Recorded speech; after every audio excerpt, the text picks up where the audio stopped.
Xui cho Huyền Ly Di, được một lần diễn xuất ngon nghẻ, tạo hình ấn tượng, nhưng vai diễn lại bị phá nát bởi cốt truyện gây tranh cãi.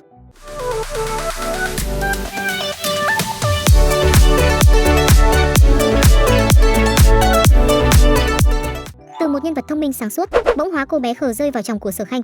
Trước anh ta, nhưng anh lại vấp ngã. Phải là con của anh. Trong đêm không Huyền Ly Di đã tham gia diễn xuất trong nhiều bộ phim chiếu giờ vàng. Tuy nhiên, vai diễn được khán giả yêu thích và ủng hộ nhất có lẽ là Ngân trong Cách Em 1mm. Trước đó, những vai diễn của Huyền Ly Di ít nhiều đều gây tranh cãi về diễn xuất. Chỉ có Ngân là cô diễn như lên đồng, với cảm xúc rất thật. Tạo hình của Ngân cũng rất được khen ngợi. Nhìn chung Huyền Ly Di đã thể hiện xuất sắc vai Ngân, chỉ tiếc đến cuối phim, một số tình tiết đắp lên Ngân lại gây tranh cãi. Sự thật việc Ngân bỏ Viễn để cưới Nhiêm sau cùng đã được phơi bày, và ai cũng cho rằng Ngân một đời thông minh, sáng suốt, đúng lúc đó lại bị khờ và tát chát. Cách xây dựng nhân vật Ngân làm nhiều người phải bức xúc. Dù biết khi yêu ai cũng bị che mờ đôi mắt nhưng lý do được biên kịch đưa ra vẫn rất khiên cưỡng. Khán giả tiếc cho Ngân, nhưng đặc biệt tiếc cho Huyền Ly Di, bởi bao cố gắng của cô lại bị một tình tiết ngỡ ngẩn phá bỏ.